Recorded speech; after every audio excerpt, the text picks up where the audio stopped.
जय हिंद सभी को। आज हम लोगों का बायोलॉजी का फाइनल वीडियो है। बायो आपकी आज से पूरी हो जाएगी। दो वीडियो हम बनाने वाले थे, लेकिन दो वीडियो को एक में ही मर्ज कर दिया है, यानी इसी एक वीडियो में आपको बायोलॉजी के फाइनल जो बचे हुए टॉपिक हैं या जो बचे हुए वन लाइनर क्वेश्चन हैं जो आपसे अक्सर परीक्षाओं में पूछे जाते हैं, ये वीडियो आपके लिए बहुत इम्पोर्टेंट होगा। आप किसी भी परीक्षा से संबंधित हो, इससे कोई फर्क नहीं पड़ता। आप कोई भी परीक्षा पे बैठने वाले हो, सभी के लिए ये वीडियो इम्पोर्टेंट है। तो चलिए आज हम लोग बायोलॉजी का फाइनल वीडियो देखते हैं, क्योंकि कल से आपका फिजिक्स का क्लास स्टार्ट हो जाएगा, तो फिजिक्स के लिए भी तैयार रहिएगा। और प्रैक्टिस क्लास का भी हम जल्दी से जल्दी आपको एक वीडियो, प्रैक्टिस वीडियो जो कि आपकी एक 50 क्वेश्चन की सीट होगी बायोलॉजी से, वो भी जल्दी से जल्दी शुरू हो जाएगी। इसके बाद अगली, सबसे पहला आज हम लोग बायोलॉजी का फाइनल वीडियो, यानी आज हम लोगों की फाइनल क्लास होने वाली है। तो आज से बायोलॉजी पूरी तरीके से फुल एंड फाइनल समाप्त हो जाएगी। बहुत अच्छे तरीके से हम लोगों ने पढ़ा, एक लेवल के ऊपर जा कर के पढ़ा, और अगर आप इस लेवल को कवर कर लेते हैं तो आपको कभी भी दोबारा दिक्कत नहीं होगी, और इसी को रिवाइज करते रहना है और जो नए पॉइंट मिलते जाएं उसी में ऐड करते रहना है। तो बायोलॉजी से चलिए स्टार्ट करते हैं। देखिए सबसे पहला पॉइंट आज का जो लेते हैं हम लोग, लास्ट टर्म हम लोग पढ़ रहे थे कि किसी फल के या किसी फल के खाने योग्य भाग कौन से हैं, वहां तक हम लोगों ने कंप्लीट किया था। जिन लोगों ने भी ना देखे हों पिछले वीडियो, वो देख करके कंप्लीट कर लें जल्दी से, और इस वीडियो पर आकर के जल्दी से जल्दी अपना सिलेबस पूरा करें, क्योंकि फिजिक्स का स्टार्ट हो जाएगा। इसके बाद हम लोग साइंस सेक्शन पूरा कर लेंगे, फिर हम लोग ज्योग्राफी के सेक्शन पे आएंगे। चलिए स्टार्ट करते हैं बायोलॉजी फाइनल क्लास। सबसे पहला क्वेश्चन जैसे आपसे पूछा जा सकता है, कई बार क्वेश्चन पूछा गया कि पादपों में जो रंध्र पाए जाते हैं, पादपों में जो रंध्र पाए जाते हैं, पहली बात तो इन रंध्रों को कहा क्या जाता है, तो याद रखिएगा इनको कहा जाता है स्टोमेटा। स्टोमेटा के नाम से इन्हें जाना जाता है। दूसरा क्वेश्चन बहुत बार पूछा गया, पादपों में रंध्रों के यानी स्टोमेटा के खुलने या बंद होने के लिए उत्तरदायी तत्व कौन सा है, यानी पादपों के रंध्रों या स्टोमेटा के खुलने या बंद होने के लिए उत्तरदायी तत्व कौन सा है। अगर जानते हैं तो कमेंट करिएगा, नहीं तो आंसर तो हम बता ही रहे आपको, बताइएगा जल्दी से। तो इसका आंसर होगा पोटेशियम।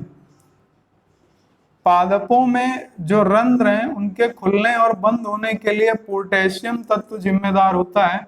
दूसरा क्वेश्चन पूछा जाता है कि पादपों के द्वारा यानी पत्तियों के द्वारा जो प्रकाश संश्लेषण की क्रिया होती है वह पत्तियों के किस भाग से होती है, तो याद रखिएगा प्रकाश संश्लेषण की क्रिया पत्तियों में स्टोमेटा के माध्यम से ही होती है।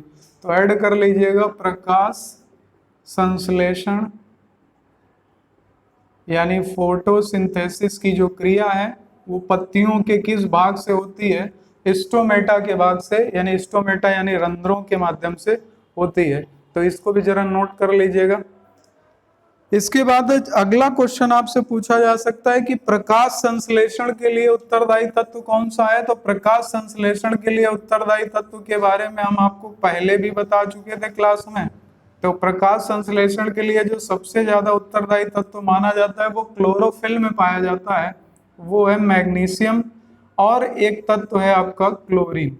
तो ये आप नोट कर लीजिएगा कि प्रकाश संश्लेषण के लिए उत्तरदायी तत्व कौन सा है, तो मैग्नीशियम है और क्लोरीन है, जिसमें सबसे ज्यादा मैग्नीशियम, क्योंकि मैग्नीशियम क्लोरोफिल में पाया जाता है, जो कि हरित लवक को हम लोग बोलते हैं, यानी क्लोरोप्लास्ट में मैग्नीशियम पाया जाता है। यहीं से क्वेश्चन पूछा जाता है कि प्रकाश संश्लेषण की क्रिया के दौरान जल अपघटन यानी जो पौधे पानी का अवशोषण करते हैं उसके लिए आवश्यक तत्व कौन से हैं, तब आपका आंसर बन जाएगा मैग्नीशियम और क्लोरीन। अगर केवल एक क्वेश्चन पूछा गया कि प्रकाश संश्लेषण की क्रिया के लिए उत्तरदायी तत्व कौन सा है, तो आंसर लगेगा मैग्नीशियम। और अगर पूछ लिया गया कि प्रकाश संश्लेषण की क्रिया के दौरान जल अपघटन के लिए उत्तरदायी तत्व, तो मैग्नीशियम प्लस क्लोरीन आपके दो तत्व जिम्मेदार हो जाते हैं। नोट कर लीजिएगा, ये बहुत इंपॉर्टेंट क्वेश्चन है, आपको मिले होंगे उम्मीद है, नोट करिएगा जल्दी से। इसके बाद हमने बताया था आपका कि लेग्यूम पादप जो होते हैं, यानी जो लेग्यूमिनेसी कुल है, उन पौधों की जड़ों में, उन पौधों की जड़ों पे आपका राइजोबियम पाया जाता है जो नाइट्रोजन का स्थिरीकरण करता है। फिर हमने बताया था कि जो लेग्यूम पादप है यानी लेग्यूमिनेसी कुल के हैं, जो कि दलहनी पौधे हैं, उनका मुख्य कार्य क्या है, तो नाइट्रोजन का स्थिरीकरण करना। और दूसरा क्वेश्चन पूछा जाता है लेग्यूम पादप या लेग्यूमिनेसी कुल के पादपों में पाया जाने वाला या उनकी जड़ों में पाया जाने वाला प्रोटीन कौन सा है, तो उसे बोलते हैं लेग हीमोग्लोबिन। लेग हीमोग्लोबिन के नाम से उसे जाना जाता है। और जैसे आपके मानव रक्त में पाया जाता है हीमोग्लोबिन, वैसे ही इसमें पाया जाता है लेग हीमोग्लोबिन। तो नोट कर लीजिएगा जल्दी से।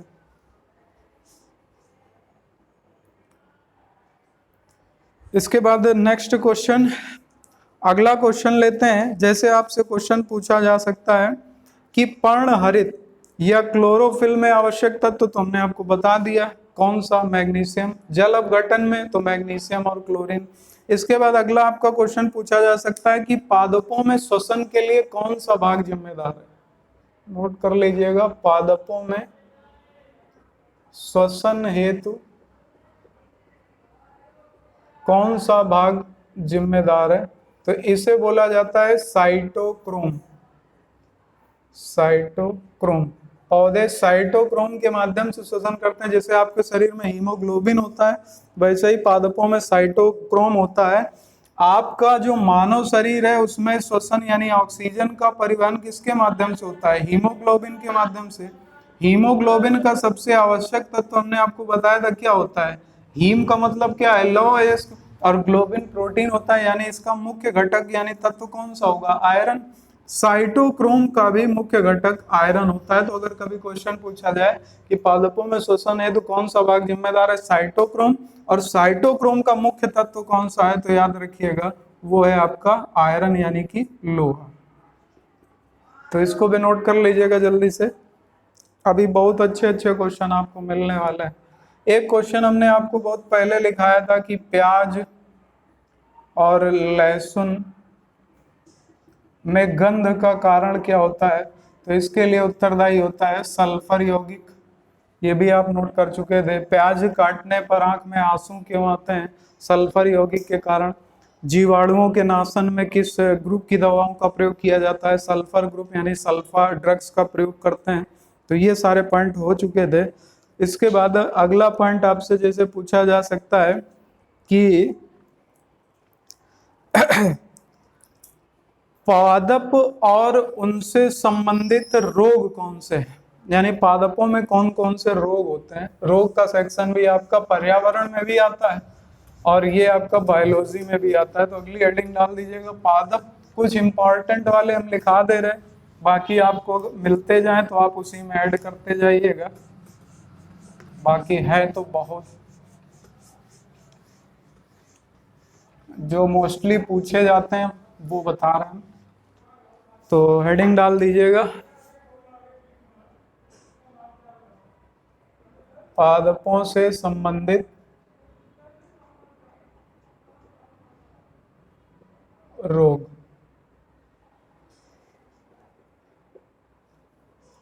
रोग में सबसे पहला रोग लेते हैं धान का खैरा रोग, बहुत आता है पेपर में, धान का खैरा रोग।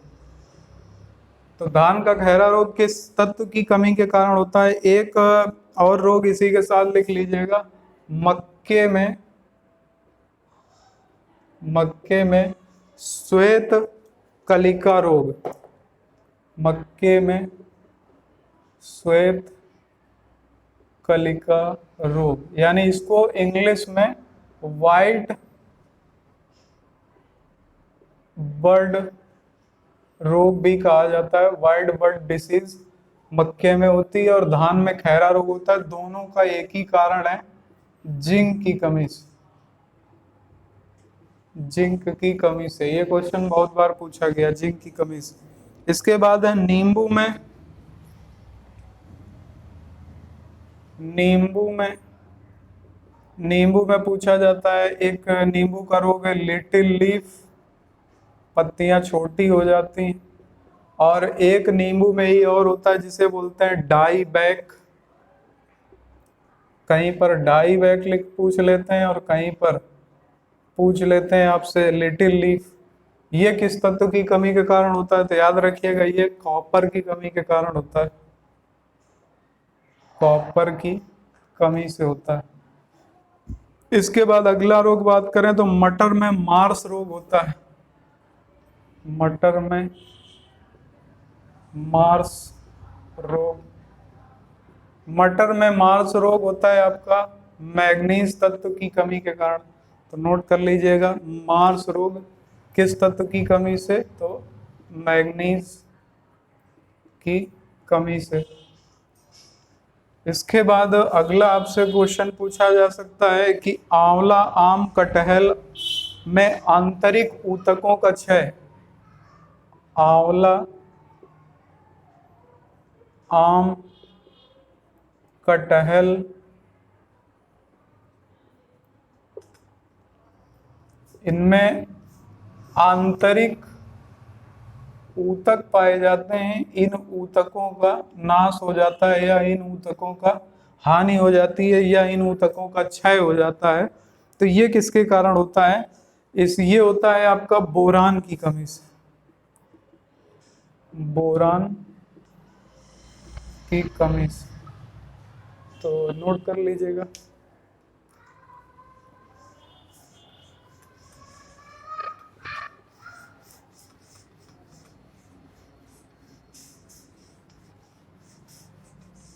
इसके बाद अगला चुकंदर का हार्ट रोग, इसी के साथ लिख लीजिएगा, चुकंदर का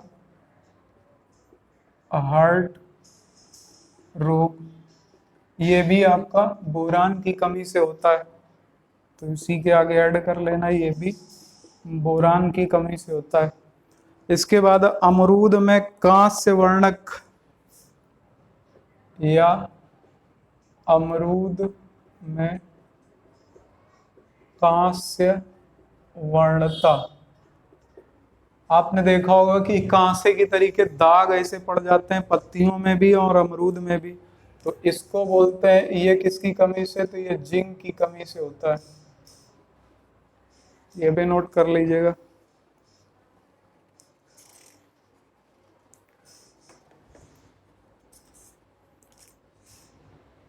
इसके बाद आलू में एक ब्लैक हार्ट है, ये काफी बार पूछा गया, इंपॉर्टेंट है ये।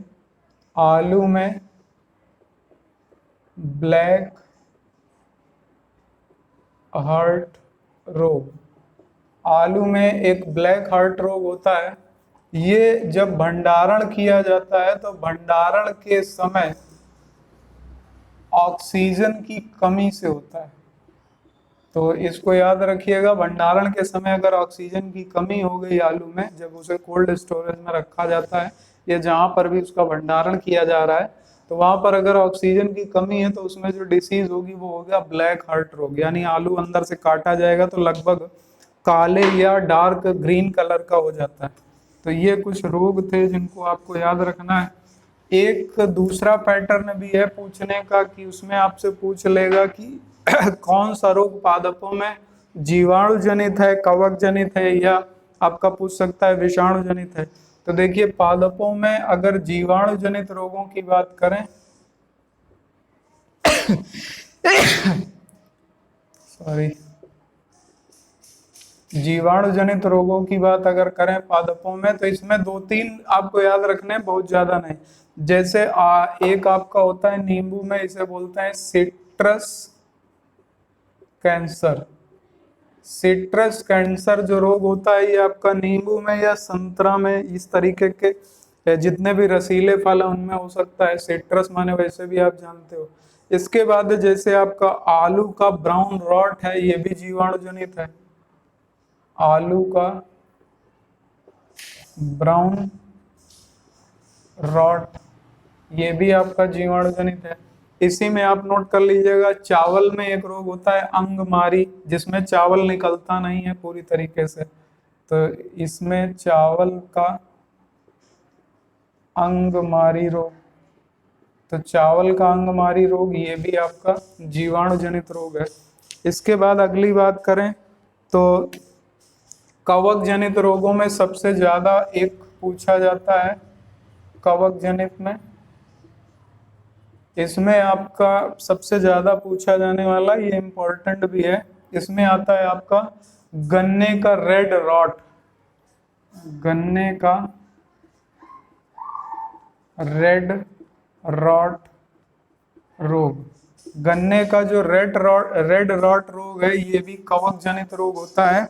आप जब भी गन्ने को देखते हैं तो कई, जब आप गन्ने को पूरी तरीके से छीलेंगे या गन्ने को बाहर से देखेंगे तो उसमें लाल कलर की धारियां बन जाती हैं, या जब उसे दांत से छीला जाए या जब उसको बीच से काटा जाता है तो बीच में उसमें लाल लाल पूरी एक, जैसे नहीं पोर बोलते हैं, जैसे उसमें पूरे में रेड कलर का आपको दिखाई देगा, तो वो कवक जनित होता है, नोट कर लीजिएगा।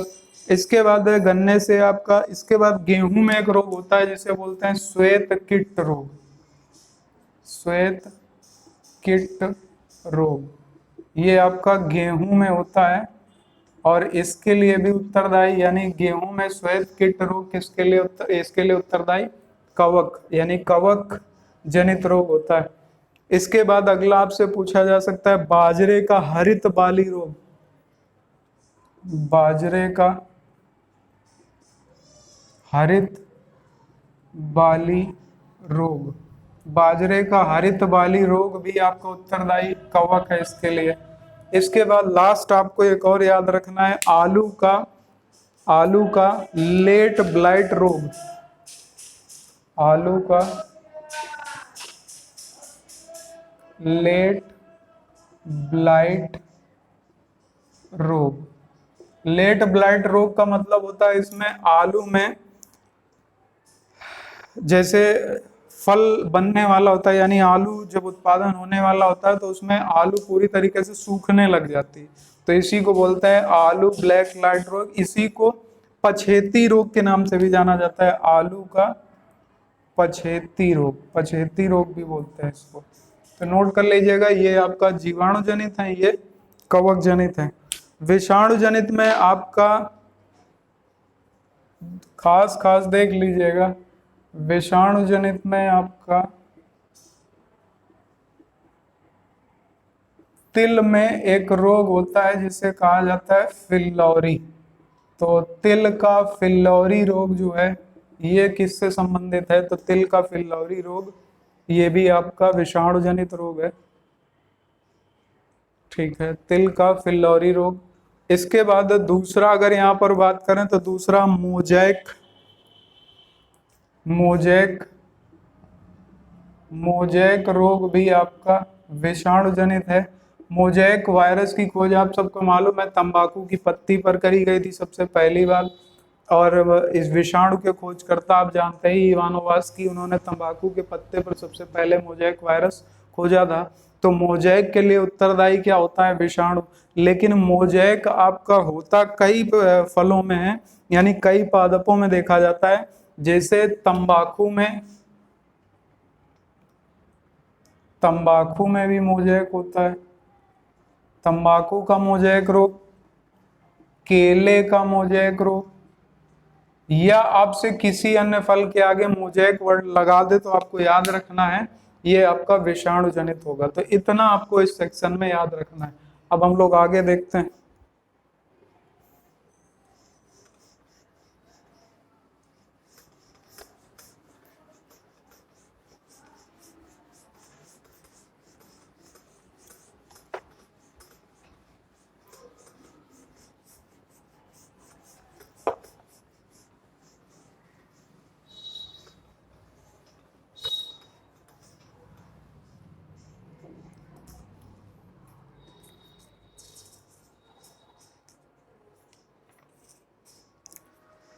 अब हम लोग जरा सा देख लेते हैं, काफी बार क्वेश्चन बनता है पादप हार्मोन से, तो कुछ पादप हार्मोन भी देख लेते हैं। मानव हार्मोन के संबंध में तो हम लोग काफी डिटेल से पढ़े थे। पादप हार्मोन में देखिए कुछ हार्मोन ऐसे हैं जिनके बारे में काफी बार पूछा गया है। पादप हार्मोन में सबसे पहला हम लोग हार्मोन जो पढ़ेंगे इसे बोलते हैं ऑक्सिन। ऑक्सिन हार्मोन, तो पादप हार्मोन पहला लिखते हैं ऑक्सिन हार्मोन। अब इसके संबंध में क्या क्या क्वेश्चन बनते हैं, तो पहला पॉइंट तो ऑक्सिन आपका किस प्रकार का हार्मोन है, इसी तरीके से पूछ लिया जाएगा, तो ये पादप हार्मोन होता है। दूसरी बात जो इसमें आपको ध्यान रखनी है, ये ऑक्सिन हार्मोन का कार्य क्या होता है, तो ये कोशिकाओं की लंबाई बढ़ाता है। यह तने या कोशिका की लंबाई बढ़ाता है, नोट कर लीजिएगा। इसके बाद ऑक्सिन से और क्या क्वेश्चन पूछा जाता है, तो इससे पूछा जाएगा कि इसमें जो फूल,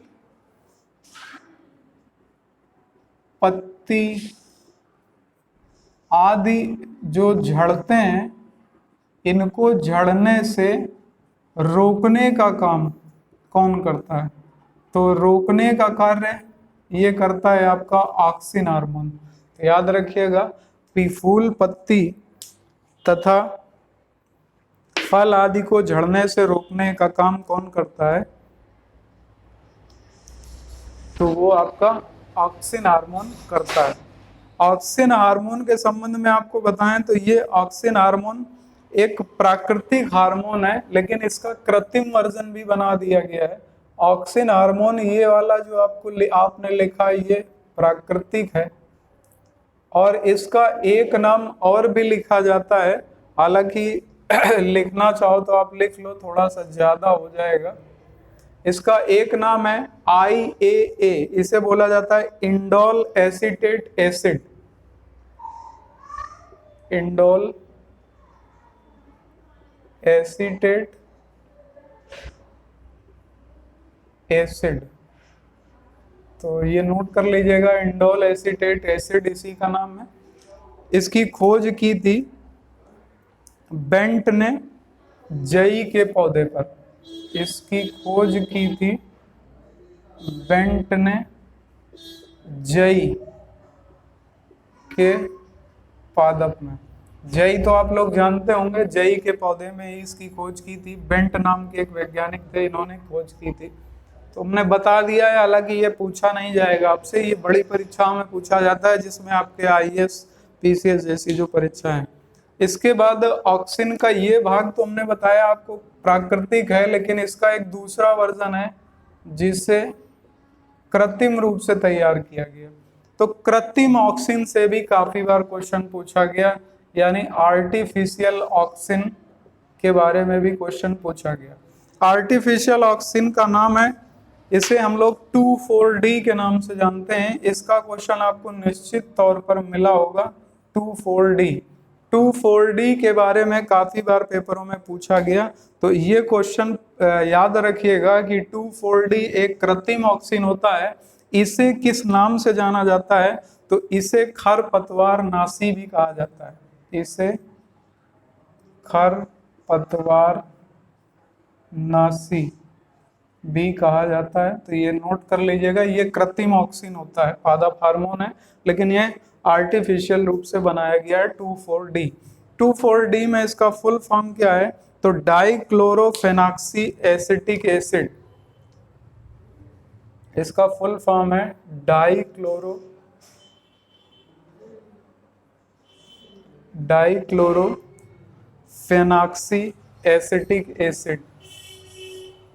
फेनॉक्सी एसिटिक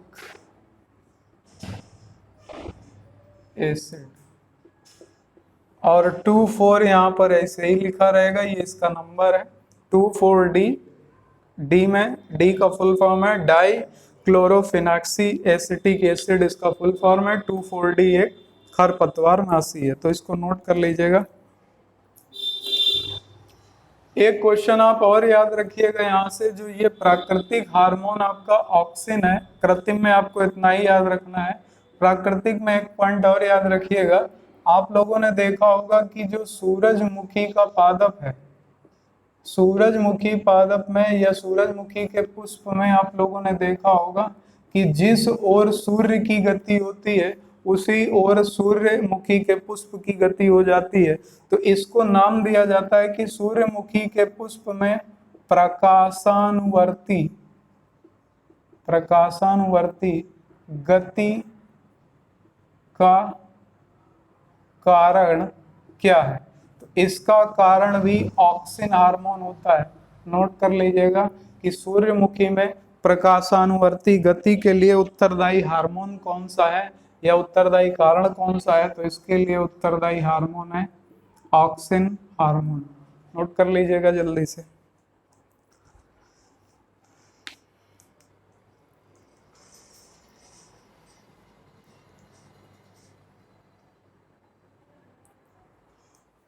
इसके बाद ऑक्सिन के बाद दूसरा हार्मोन देख लेते हैं।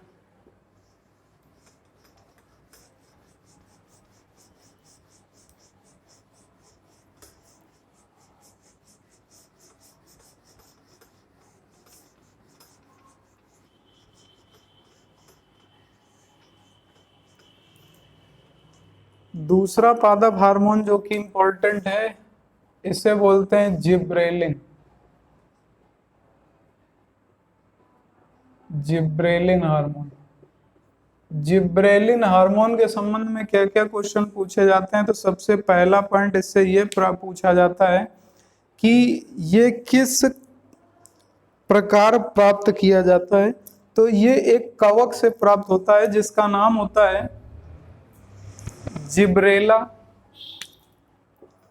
लिख लीजिएगा, यह है कवक जिब्रेला। जिब्रेला फ्यूजिकोराई। फ्यूजिकोराई से प्राप्त होता है।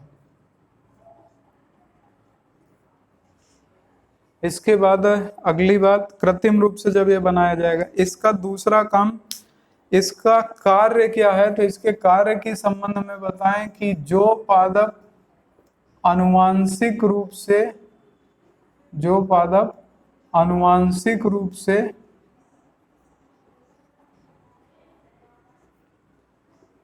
बौने होते हैं, उन बौने पादपों को लंबा करने के लिए इसका प्रयोग किया जाता है। तो नोट कर लीजिएगा, जो पादप आनुवांशिक रूप से बौने होते हैं उन्हें लंबा करने में इसका प्रयोग किया जाता है। या कि पादपों पे लंबाई के लिए उत्तरदायी कौन सा हार्मोन है, तो वो आपका जिब्रेलिन हार्मोन। इसके बाद अगला, अंगूर का गुच्छा बढ़ाने के लिए उत्तरदायी हार्मोन कौन सा है? अंगूर के गुच्छे का आकार बढ़ाने के लिए उत्तरदायी हार्मोन कौन सा है? इसके बाद यहीं से आपको याद रखना है कि पादपों में लंबाई बढ़ाने के लिए तो भी कौन सा आ जाएगा? जिब्रेलिन। तने की लंबाई तो उससे बढ़ती है, और तने की मोटाई के बारे में अगर पूछा जाए तो तने की मोटाई ये बढ़ाने के लिए जिब्रेलिन जिम्मेदार होता है। तने की मोटाई बढ़ाने के लिए पूछा गया। इसके बाद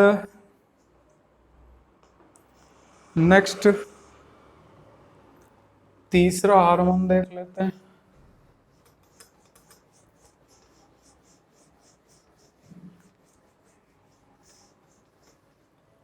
तीसरा है आपका एथिलीन। आप लोग सोच रहे होंगे ये एथिलीन हार्मोन जो है ये तो हम लोग गैस में पढ़ते हैं, तो ये पादपों में पाया जाने वाला एक गैसीय हार्मोन होता है। नोट कर लीजिएगा, एथिलीन हार्मोन पादपों में पाया जाने वाला एक गैसीय हार्मोन है। इसकी खोज किसने की थी? तो इसकी खोज पहली बार संतरे के फल से H कजिन्स ने की थी। इसकी खोज पहली बार संतरे से की गई थी और इसकी खोज की थी H कजिन्स ने। इन्होंने इसकी खोज सबसे पहली बार संतरे से की थी। तो याद रखिएगा, ये गैसीय हार्मोन, नाम से ही जान गए होंगे, कई बार बता चुके हैं। इसका कार्य क्या होता है? तो इसका कार्य होता है फलों को पकाना, और कृत्रिम रूप से इसे बना लिया गया है, इसलिए कृत्रिम रूप से जब फलों को पकाना होता है तब भी किसका प्रयोग करते हैं? एथिलीन का। और एक एसिटिलीन है जिसके बारे में आप लोग जानते ही हो कि एसिटिलीन का भी प्रयोग आपका किसमें किया जाता है? तो एसिटिलीन का भी प्रयोग फलों को पकाने में ही किया जाता है। इसके बाद इसके बारे में एक क्वेश्चन और पूछा जाता है, यह फलों को पकाने का कार्य तो करता है, उसके साथ साथ यह एक वृद्धि रोधी हार्मोन है जो पादपों की वृद्धि रोक देता है। पादपों की वृद्धि रोकता है जबकि फलों को पकाता है। इसलिए इस हार्मोन के संबंध में क्वेश्चन पूछा जाता है कि फलों को पकाने वाला हार्मोन और वृद्धि रोधी यानी पादपों की वृद्धि को कौन रोकता है हार्मोन? तो एथिलीन हार्मोन, पादपों का गैसीय हार्मोन एथिलीन हार्मोन। इसकी खोज किससे की गई? संतरे से की गई। इसके बाद फलों में स्वतः प्रेरित होने वाला हार्मोन कौन सा है? फलों में स्वतः प्रेरित होने वाला हार्मोन एथिलीन हार्मोन है। आपने कई बार देखा होगा जहां कहीं पर भी पके हुए फल रखे होते हैं, अगर पके फलों के साथ में कुछ अध पके या कुछ कच्चे फल रख दिए जाएं तो ये उन कच्चे फलों को सड़ा देगा और जो अध पके फल होंगे उनको पका देगा।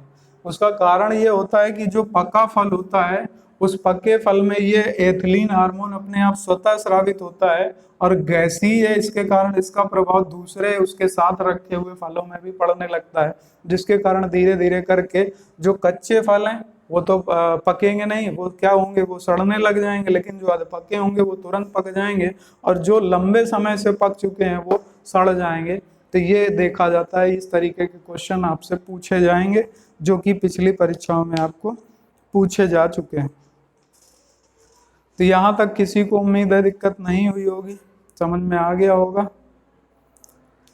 इसके बाद अगली बात कर लेते हैं कि पादपों में एक सेक्शन है आपका जिसमें परजीवी पादपों से क्वेश्चन पूछा जाता है, वो भी थोड़ा सा कवर कर लेते हैं क्योंकि टॉपिक छोटे छोटे हैं, लेकिन क्वेश्चन यहाँ से एक क्वेश्चन या दो क्वेश्चन आपके बनते हैं।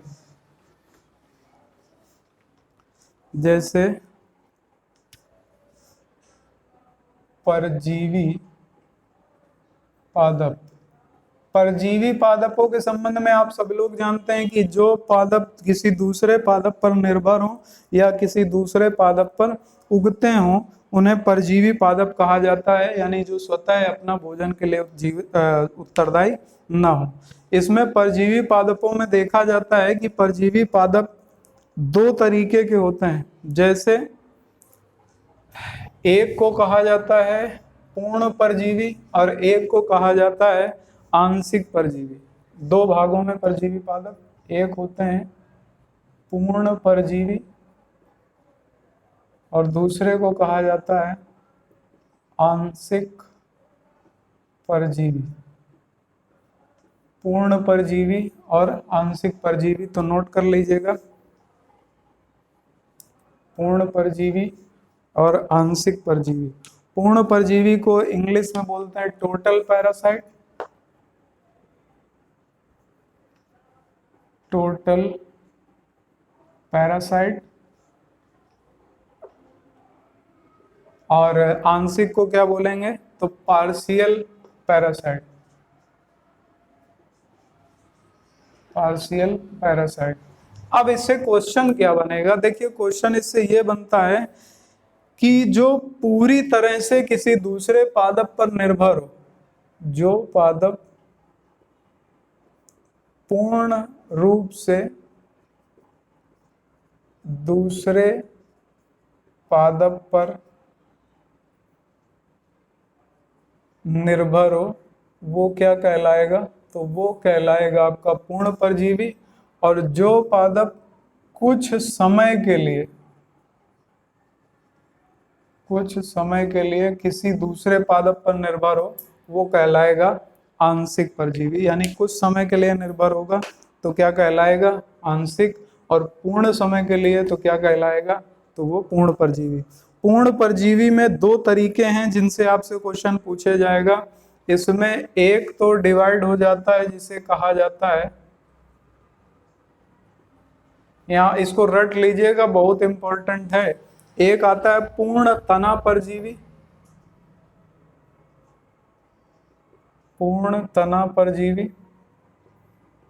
और एक इसमें आता है दूसरा भाग पूर्ण जड़ परजीवी, पूर्ण जड़ परजीवी। यानी दो तरीके से पूछा जाएगा, एक परजीवी वो जो तने पर पूर्ण रूप से, और एक वो जो जड़ पर पूर्ण रूप से आपका आश्रित होता है। इसके उदाहरण में बहुत बार क्वेश्चन पेपर में पूछा गया पूर्ण तना परजीवी का उदाहरण है आपका अमर बेल, जो आपके पीले रंग की होती है। अगर गांव घर से रिलेटेड होगे तो देखते होगे कि बबूल के पेड़ पर, जिसको अपने गांव घर में हम लोग बम्बुर का पेड़ बोलते हैं, उसमें पीले रंग की एक बेल नुमा पूरे उसमें फैल जाती, तने से लिपट करके पूरे पेड़ में, तो वो अमर बेल होती है। उसी को उसको कहा गया जाता है, वो एक पूर्ण तना परजीवी है। पूर्ण तना परजीवी का सर्वश्रेष्ठ उदाहरण है आपका अमर बेल, बहुत बार पूछा गया। इसको इंग्लिश में कसकुटा भी बोल देते हैं, कसकुटा, कसकुटा भी इसे बोल दिया जाता है। अब दूसरी बात आती है पूर्ण जड़ परजीवी का उदाहरण, तो इसका उदाहरण होता है रेफ्लेसिया, इसका उदाहरण है रेफ्लेसिया। तो नोट कर लीजिएगा इसका एक उदाहरण, और आप अगर नोट करना चाहो इसको बोलते हैं ओरोबैंकी, ओरोबैंकी। ये पूर्ण जड़ परजीवी हैं दोनों, ये पूर्ण तना परजीवी। अब आंशिक परजीवी की बात करें तो आंशिक परजीवी के अंतर्गत आंशिक स्तंभ परजीवी, दो भाग इसके भी हैं, आंशिक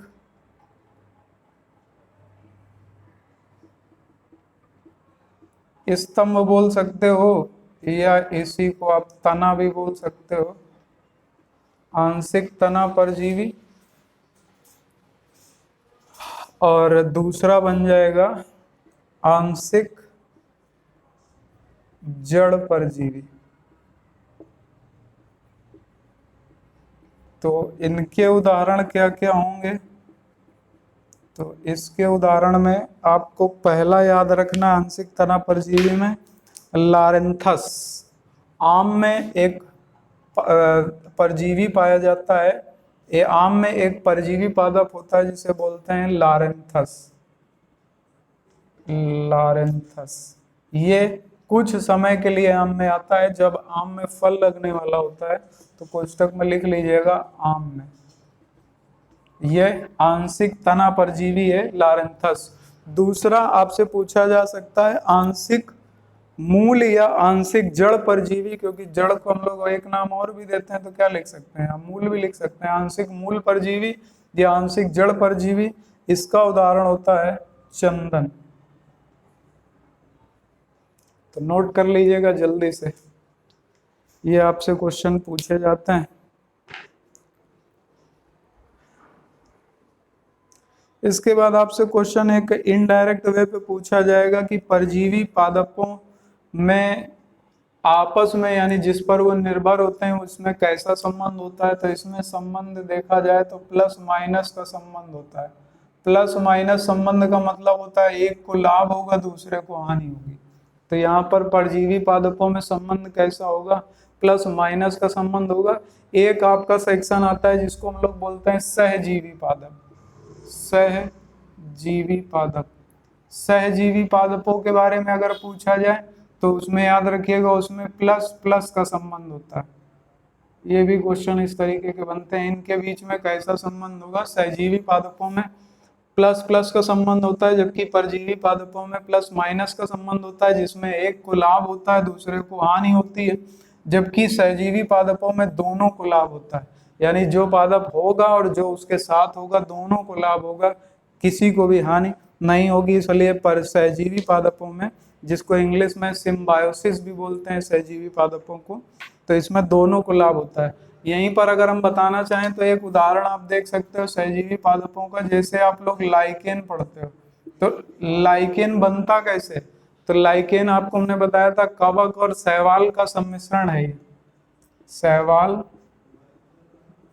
प्लस कवक, ये दोनों मिल करके एक संरचना निर्मित कर देते हैं जिसे लाइकेन कहा जाता है। तो इन दोनों से मिल करके जो लाइकेन बनता है, लाइकेन में, लाइकेन एक प्रकार का सहजीवी पादप है, यानी इसे हम लोग सिम्बायोसिस के नाम से भी जानते हैं, या सहजीवी पादप। तो यहाँ शैवाल और कवक दोनों के बीच में संबंध कैसा होगा? Plus plus. कई बार डायरेक्ट ऐसे ही पूछ लेता है कि शैवाल और कवक का मेल क्या कहलाता है, लाइकेन, इन दोनों के बीच में संबंध कैसा है? प्लस प्लस संबंध।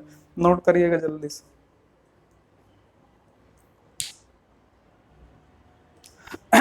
इसी में जैसे अभी आप लोग पढ़ ही चुके थे, जितने भी लेग्यूमिनेसी कुल के पादप हैं, लेग्यूम पादप यानी दलहनी पादप, उनकी जड़ों में जो आपका राइजोबियम पाया जाता है, ये राइजोबियम और लेग्यूम पादपों के बीच में भी कैसा संबंध होता है? तो इसमें भी आपका सहजीवी संबंध होता है। बहुत से उदाहरण है इसके। इसी में अगर आप और नोट करना चाहो तो जैसे एजोला के साथ आपका एनाबीना पाया जाता है, एजोला, अभी आप पिछले टर्न में पढ़ चुके हो। एजोला के साथ आपका एनाबीना जो कि नील हरित शैवाल है, और ये क्या है? एजोला एक टेरिडोफाइट्स होता है। इन दोनों के बीच में भी संबंध कैसा होता है? तो ये सहजीवी संबंध होता है, दोनों को लाभ होता है। तो नोट कर दीजिएगा जल्दी से, हालांकि ज्यादा हो जाएगा नहीं तो आपको, हालांकि इम्पोर्टेंट जितने भी हैं हमने बता दिए, ये आपको नोट रखने हैं, इनमें से कम मत करिएगा, नहीं तो फिर जितना सब करेंगे उतना ही आप करोगे, तो फिर फायदा क्या होगा? जब आप दूसरे से 2-4 नंबर आप ज्यादा लेकर के आओ तब तो अच्छा है।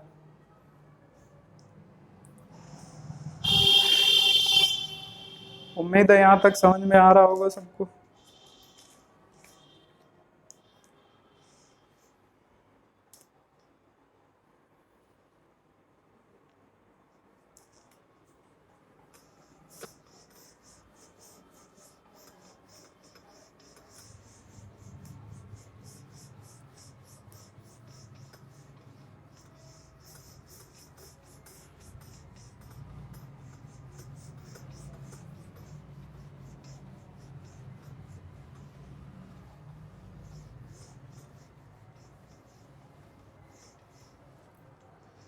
इसके बाद जैसे आपसे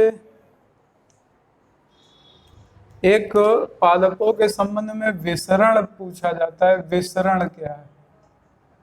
विसरण के बारे में आप समझ लीजिएगा, बहुत से छात्रों को इसमें कंफ्यूजन है। विसरण क्या है जब भी पूछा जाता है, जिसको इंग्लिश में डिफ्यूजन कहा जाता है, इसमें गलतियां हो जाती हैं। डिफ्यूजन क्या होता है? डिफ्यूजन के संबंध में समझ लीजिएगा, क्योंकि ये बायोलॉजी का और पर्यावरण के क्षेत्र में भी ये काफी बार पूछा जाता है। तो देखिए, एक इसमें कॉन्सेप्ट आपको याद रखना है कि जब भी कभी आपका जो ठोस द्रव गैस, चाहे आपका ठोस हो, सिर्फ एक कॉन्सेप्ट याद रखिएगा, चाहे आपका द्रव हो चाहे आपका गैस हो, अगर कोई भी जब कोई भी अपना, जैसे मान लीजिए कोई हवा है या कोई ठोस पदार्थ है या कोई गैसीय पदार्थ है या द्रव पदार्थ है, उसमें जब ये अपनी सांद्रता, जो इनकी एक्चुअल सांद्रता होती है, यानी जो इनका घुलनशीलता होती है, ये अपनी वास्तविक सांद्रता से, या बोल सकते हैं कि जब ये अपनी अधिक सांद्रता से कम सांद्रता की ओर गतिमान हो जाए, यानी कोई भी बोल सकते हैं मिश्रण या कोई भी यौगिक जब अपनी अधिक सांद्रता से कम सांद्रता की ओर, जो जिसकी अवस्था ठोस द्रव गैस कोई भी हो, जब वो अधिक सांद्रता से कम सांद्रता की ओर पलायन करने लगता है तो इसी क्रिया को विसरण कहा जाता है। अगर इसमें एग्जाम्पल में क्वेश्चन आपसे पूछा जाए, अगर आप लिखना चाहो तो हम बोल दें एक लाइन में, जब ठोस द्रव गैस अपनी अधिक सांद्रता से कम सांद्रता की ओर जाते हैं, जब ठोस द्रव गैस अपनी अधिक सांद्रता से कम सांद्रता की ओर जाते हैं तो इसे ही विसरण कहा जाता है, इसे ही विसरण कहा जाता है। इसका उदाहरण है, आपसे क्वेश्चन पूछा जाएगा हवा का चलना किस प्रकार की क्रिया है, तो आप हवा चलना आपकी विसरण क्रिया है, अधिक सांद्रता से कम सांद्रता की ओर जा रहा है, क्योंकि आप पढ़ते हो उच्च वायुदाब से निम्न वायुदाब की ओर प्रवाहित होती है हवा, तो सांद्रता क्या हो रही है, कम की ओर जा रही। इसके बाद आंधी आना, आंधी आने का भी मुख्य रीजन क्या है, विसरण क्रिया। आंधी भी तो इसी कारण आती है। अगर उच्च निम्न नहीं होगा, यानी उच्च से निम्न की ओर नहीं जाएगा तो हवा चल ही नहीं सकती, आंधी आ ही नहीं सकती, दोनों एक ही बात है। इसके बाद जैसे आपका क्वेश्चन पूछा जा सकता है कि फूलों की जो महक होती है, फूलों की महक का फैल जाना, फूलों की महक का फैल जाना। फूलों की महक क्यों फैलती है, क्योंकि जब फूल होगा तो उसकी जो महक होगी, जब वो फूल में होगी तो कंसंट्रेट होगी, यानी कि सांद्र होगी, अधिक सांद्रता होगी, तभी तो वो एक जगह होगी। लेकिन जैसे ही हवा चली तो उसकी जो सांद्रता होगी वो सांद्रता घटने लगेगी ना, यानी कम अधिक थी अब क्या होगी, कम की ओर जाएगी। तो जब वो कम की ओर जाएगी तभी तो वो महकने लग जाएगा। तो ये क्वेश्चन बनता है कि फूलों की महक फैल जाना, ये किसका उदाहरण है। इसी में आपका जैसे अगरबत्ती की खुशबू का फैल जाना, इसी में आपसे बोल सकता है जैसे इत्र की खुशबू का फैल जाना, नोट कर सकते हो चाहो तो। अगरबत्ती खुशबू का फैलना क्या है, विसरण है। इसी में आपका पूछ सकता है कि इत्र की खुशबू का फैल जाना, ये भी क्या है, ये भी विसरण है। तो ये सारी चीजें आपको याद रखनी होगी। इसी में आपका जैसे एक क्वेश्चन आपसे पूछा जाता है कि फेफड़े में ऑक्सीजन और कार्बन डाइऑक्साइड, फेफड़े में ऑक्सीजन और कार्बन डाइऑक्साइड का